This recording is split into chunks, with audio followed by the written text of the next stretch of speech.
Hello வணக்கம், இது உங்கள் சிவி ஜோன். ஸோ எல்லாரும் எப்படி இருக்கீங்க? இப்போ பார்த்தீங்கன்னா விஜய் பார்வதி அவங்களுடைய சோஷியல் மீடியாவில் ஒரு பயங்கரமான ஒரு சம்பவத்தை வந்துட்டு செம்ம மாதம் கெத்தாக வந்து கொடுத்துருக்காங்க. ரொம்ப அழகாக இருக்குது. அது என்னென்னு பார்க்கலாம். அதுக்கு முன்னாடி பார்க்குற எல்லாருமே நம்மளோட சேனலை சப்ஸ்கிரைப் பண்ணி பாருங்கள், லைக் பண்ணுங்கள், கமெண்ட் பண்ணுங்கள், ஷேர் பண்ணுங்கள். இப்போ வாங்க அந்த வீடியோக்குள்ளே போகலாம். நான் ஆல்ரெடி ஒரு வார்த்தை சொல்லியிருப்பேன், நிறைய பேர் வந்து அதை மென்ஷன் பண்ணியிருந்தீங்க. ஏன்னா நான் தொலைச்ச இடத்துல தான் தேடணும், தேடி கண்டுபிடிக்கணும், கண்டுபிடிச்சி அங்கே நிலைநாட்டணும் அப்படின்ற விஷயங்கள் அது நம்ம விஜய் பார்வதிக்கு நடந்துச்சு. எந்த சீசனில் இந்த மாதிரி ஒரு சம்பவம் நடந்தது கிடையாது. ரெக்கார்டு வாங்கினவங்களுக்கு நடந்திருக்கு, சும்மா வருவாங்க பேசிட்டு போயிடுவாங்க, அவ்வளோதான்.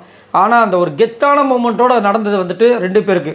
ஒன்று கமருதீன், இன்னொன்று விஜய் பார்வதி. ஆனால் விஜய் பார்வதிக்கு அதிகப்படியாக நடந்துச்சு. காரணம் என்னென்னா, கமருதீன் வந்துட்டு ரெக்கார்டு வாங்கினாலும் உள்ளே இருக்கிறவங்க வந்துட்டு நீ அந்த பொண்ணுக்கிட்ட வந்து மட்டும் வச்சுக்காத, நீ நல்ல பையன், நீ வந்து நல்லா தான் இருந்த, அந்த பொண்ணு தான் உனக்கு எடுத்துருச்சு, இன்னொன்னமோ ஐயோ அவர் என்னமோ சின்ன குழந்தை மாதிரியும் அவங்க பேசின விஷயங்களை கேட்கும்போது அடடடா அப்படின்ற மாதிரி இருந்தது. ஆனாலும் அதுக்கப்புறம் வெளியே வந்ததுக்கப்புறம் ரெண்டு பேருக்கு வந்துட்டு ஃபேன்ஸ் வந்து அவ்வளோ அன்பை வந்து பொழிஞ்சு கடைசியில் வந்துட்டு திரும்ப வந்தாங்க. கமருதீன் ஃபஸ்ட்டு வந்துட்டாங்க. அதுக்கப்புறம் மாதம் என்ட்ரி கொடுத்தது நம்ம விஜய் பார்வதி, மறக்கவே முடியாது. அதை வந்து அவங்க ஷேர் பண்ணியிருக்காங்க. எப்படி வெளியே போனாங்க, தனிமையாக வெளியே போனாங்களே, அது எவ்வளோ கொடுமையாக இருக்கும். தனிமையாக வெளியே போயிட்டு அங்கே நின்று அந்த விஷயத்தை கூட ஷேர் பண்ணியிருப்பாங்க அந்த ஃபினாலே ஸ்டேஜில். நான் வந்து அப்படி நின்று பார்த்தேன். ஏன்னா இங்கே நான் வந்துட்டு நானாக இருக்கிற காரணத்தினால நிறைய பேர் வந்து என்கிட்ட வந்து அவ்வளோ பிரச்சனைகள் வரும். தனிமையாக தான் இருந்திருக்கு இந்த வீட்டுக்குள்ளே. அதை நின்று பார்த்தேன், அந்த பிக் பாஸ் கிட்ட பார்த்தேன். ஒரு நிமிஷம் அப்படியே ஓடி வந்துச்சு. அதுக்கப்புறமா வந்துட்டு நான் வெளியே கிளம்பிட்டேன். இதுதான் நடந்துச்சுன்னு சொல்லி ரொம்ப ஃபீல் பண்ணியிருப்பாங்க.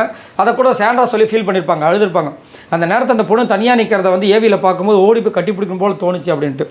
ஸோ இங்கே என்ன ஷேர் பண்ணியிருக்காங்கன்னா, அந்த வெளியே போன மூமெண்ட்டையும் உள்ள மாதம் என்ட்ரி கொடுத்தது நம்ம விஜய் சேதுபதி அவர்கள் கூப்பிடுவாங்கள்ல பாரோ அப்படின்னு, அந்த விஷயங்கள் அப்படியே மாதம் என்ட்ரி கொடுத்த விஷயங்கள், அதுக்கப்புறம் ஃபேன்ஸ்க்கு அவங்க நன்றி சொன்ன விஷயங்கள் அவரும் சொல்லியிருப்பார் இல்லையா, இதுக்கப்புறம் பிரச்சனை இல்லைன்ட்டு. அதை சொல்லி கீழே வந்துட்டு என்னென்னா, this chapter ends with gratitude, நன்றி உணர்வு. இந்த சாப்டர் வந்துட்டு நன்றி உணர்வோடு முடிஞ்சிருச்சு. ஒரு லெசனோ ப்ளஸ் நன்றி உணர்வோடு முடிச்சுக்கிறேன் போட்டு ஹார்ட் அண்ட் சிம்பிள் போட்டு மூவிங் அஹெட் வித் பர்பஸ் அப்படின்ற மாதிரி போட்டு அலையை காமிச்சிருக்காங்க.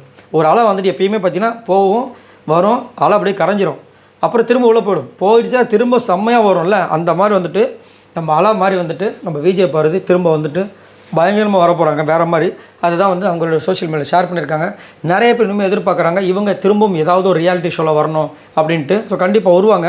ஏன்னா ஜோடி ஆர் யூ ரெடி அதில் வந்து மேக்ஸிமம் இவங்க வரதுக்கு வாய்ப்புகள் இருக்கிற மாதிரி வந்துட்டு ஒரு சில நியூஸும் வருது. வந்தாங்கன்னா செம்ம மாதம் இருக்குது. ஏன்னா இப்போ இதுக்கு பார்த்தீங்கன்னா இவங்க ரெண்டு பேர், அதாவது விஜய் பார்வதி அண்ட் கமருதீன் பயங்கர பீக்கில் இருக்காங்க. மக்களோட மனசில் வந்து நீங்காத ஒரு இடத்த பிடிச்சிட்டாங்க. இந்த மூமெண்ட்டை அவங்க கரெக்டாக வந்து யூஸ் பண்ணிட்டாங்கன்னா சம மாதம் வரதுக்கு வாய்ப்பு எக்கச்சக்கமாக இருக்குது. பார்க்கலாம் என்ன நடக்குதுன்னு. நீங்கள் உங்களோட கருத்துக்களை சொல்லுங்கள். நீங்கள் விஜய் பார்வதியை எப்படி எதிர்பார்க்குறீங்க? இவங்க சோலோவாக வரணும்னு நினைக்கிறீங்களா, இல்லை கமருதீனோட எதிர்பார்க்குறீங்களா, ஏதாவது ஒரு சீரியலை எதிர்பார்க்குறீங்களா, இல்லை அவங்க இந்த மாதிரி ரியாலிட்டி ஷோஸ் இல்லை டான்ஸ் இந்த மாதிரி எதில் நீங்கள் எதிர்பார்க்குறீங்கன்றதை மறக்காமல் கீழே கமெண்ட்ஸ் பண்ணுங்கள். பாய் நண்பர்களே.